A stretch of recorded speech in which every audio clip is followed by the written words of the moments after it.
আসসালামু আলাইকুম।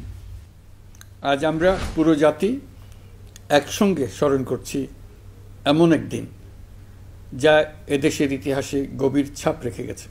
5ই আগস্ট শুধু একটি বিশেষ দিবস নয়, এটি একটি প্রতিজ্ঞা, গণজাগরণের উপাখ্যান এবং ফ্যাসিবাদী শাসন থেকে জাতির পুনর্জন্মের দিন। আজ আমি গভীর শ্রদ্ধার সঙ্গে স্মরণ করছি 1971 সালের স্বাধীনতা যুদ্ধের সকল বীর মুক্তিযোদ্ধাদের, যাদের আত্মত্যাগে আমরা পেয়েছি স্বাধীন সার্বভৌম বাংলাদেশ। 1971 সালে সাম্য, মানবিক মর্যাদা ও সামাজিক ন্যায় বিচার প্রতিষ্ঠার লক্ষ্যে এদেশের জনগণ সশস্ত্র মুক্তিযুদ্ধে অংশগ্রহণ করেছিল। লাখো প্রাণীর বিনিময়ে একটি স্বাধীন রাষ্ট্র প্রতিষ্ঠা হয়েছিল। কিন্তু স্বাধীনতার অর্ধ শতাব্দী পরেও এদেশের মানুষ সুবিচার ও গণতন্ত্র থেকে বঞ্চিত হয়েছে, বৈষম্যের শিকার হয়েছে। 2024 সালের উত্তাল জুলাই ছিল বাংলাদেশের ইতিহাসে এক সংকটময় অধ্যায়, 16 বছরের পুঞ্জীভূত ক্ষোভের বহিঃপ্রকাশ। এদেশের এই বিপুল সংখ্যক তরুণরা 16 বছর ধরে ক্রমাগত হতাশায় নিমজ্জিত ছিল। ভালো ফলাফল করেও চাকরির জন্য ক্ষমতাসীনদের দুয়ারে দুয়ারে ঘুরেছে। চাকুরিকে ঘিরে তৈরি হয়েছিল দুর্নীতি, স্বজনপ্রীতি আর তদবির বাণিজ্য। যে তরুণ ঘুষ দিতে পারেনি, এলাকার মাফিয়াদের সঙ্গে সখ্য গড়ে তুলতে পারেনি, তার চাকরি হয়নি।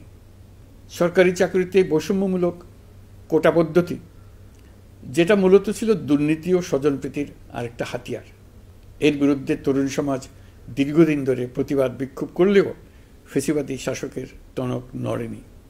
দীর্ঘ এই সময় প্রতিটি সেক্টরে মাফিয়াতন্ত্র কায়েম করে একটি সুবিধাভোগী শ্রেণী তৈরি করা হয়েছিল, যারা আর্থিক ও অন্যান্য সুবিধার বিনিময়ে স্বৈরাচারের পক্ষে কথা বলবে, কাজ করবে। স্বৈরাচারের পক্ষের সঙ্গী হলেই তার চাকরি হবে, কাজ মিলবে। সরকারি প্রতিষ্ঠান, শিক্ষা প্রতিষ্ঠান, অর্থনৈতিক প্রতিষ্ঠান, এমনকি বিচার ব্যবস্থা, আইনশৃঙ্খলা বাহিনী, গণমাধ্যম ও সাংস্কৃতিক মণ্ডলেও এই ধরনের সুবিধাভোগী শ্রেণী তৈরি হয়েছিল। এদেশের গরিব মেহনতি মানুষের পয়সা লুট করে পতিত ফ্যাসিবাদ ও তাদের সহযোগীরা এক একজন টাকার পাহাড় গড়ে তোলে। সীমাহীন দুর্নীতির কবলে পড়ে অর্থনীতি ভেঙে পড়ে। এই দেড় যুগে প্রতিটি ন্যায্য দাবি, প্রতিবাদ, বিক্ষোভ চলাকালে পুলিশের পাশাপাশি দলীয় সন্ত্রাসীরা অস্ত্র হাতে আন্দোলনকারীদের পিটিয়েছে। গত 16 বছরে যারাই সরকারের সমালোচনা করেছে, নাগরিকদের অধিকারের পক্ষে কথা বলেছে, তাদেরকে গ্রেফতার অথবা গুম করা হয়েছে। লাখ লাখ বিরোধী দলীয় রাজনৈতিক নেতাকর্মীদের নির্বিচারে আটক, গ্রেফতার করা হয়েছে। এই ভয়াবহ পরিস্থিতিতে 24 জুলাইয়ে দেশের ছাত্র সমাজ, তরুণ প্রজন্ম, সাধারণ মানুষ সবাই একত্রিত হয় এক নতুন দিনের প্রত্যাশায়।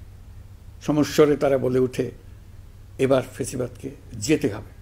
তবু দেশের মানুষের বুকে গুলি চালিয়ে শেষ পর্যন্ত ক্ষমতা আঁকড়ে ধরে রাখতে চেয়েছিল ফ্যাসিবাদী সরকার। তারা নির্বিচারে গুলি করেছে, গ্রেপ্তার করেছে, ইন্টারনেট বন্ধ করে হত্যাকাণ্ডের তথ্য লুকাতে চেয়েছে। রাতের অন্ধকারে এলাকায় এলাকায় অভিযান চালিয়ে ছাত্রদের আটক করেছে। গুলিবিদ্ধ আহতদের তারা হাসপাতালে চিকিৎসা নিতে দেয়নি।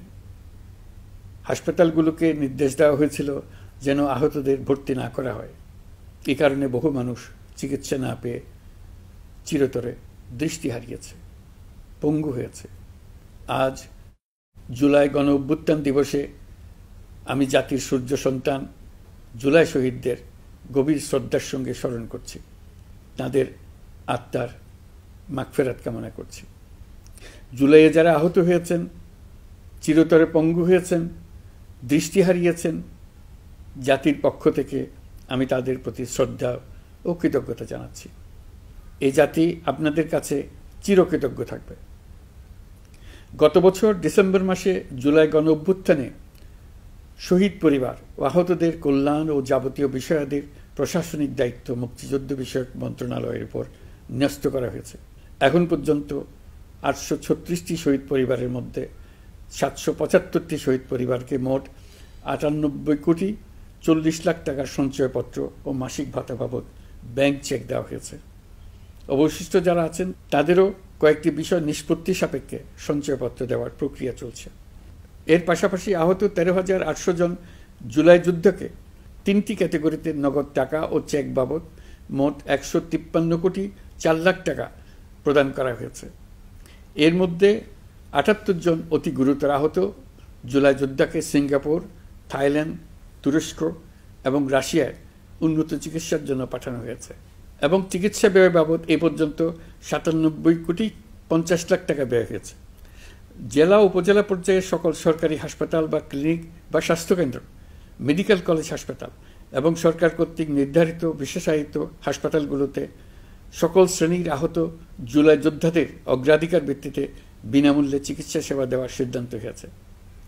সরকারের পক্ষ থেকে জুলাই শহীদ ও আহতদের জন্য আরও নানা উদ্যোগ নেওয়া হচ্ছে। তবে জুলাইয়ের মহানায়কদের আত্মত্যাগ তখনই সার্থক হবে যখন এই দেশকে আমরা একটি সত্যিকারের জনকল্যাণকর দেশ হিসেবে গড়ে তুলতে পারব।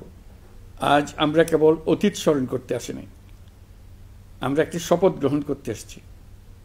শপথ এই, আমরা কোনো ধরনের নিপীড়নের কাছে মাথা নোয়াব না। আমরা প্রতিষ্ঠা করব একটা জবাবদিহিমূলক, মানবিক, গণতান্ত্রিক এবং বৈষম্যহীন রাষ্ট্র, এমন রাষ্ট্র যা সবসময় জনকল্যাণে কাজ করবে। জুলাই শহীদদের আত্মত্যাগ আমরা বৃথা যেতে দেব না। তাদের আত্মত্যাগই হবে আমাদের পথ চলার প্রেরণা, তাদের স্বপ্নই হবে আমাদের আগামী বাংলাদেশের নির্মাণ রেখা। আজকের এই দিনে এটাই হোক আমাদের শপথ। মহান আল্লাহ আমাদের সহায় হন।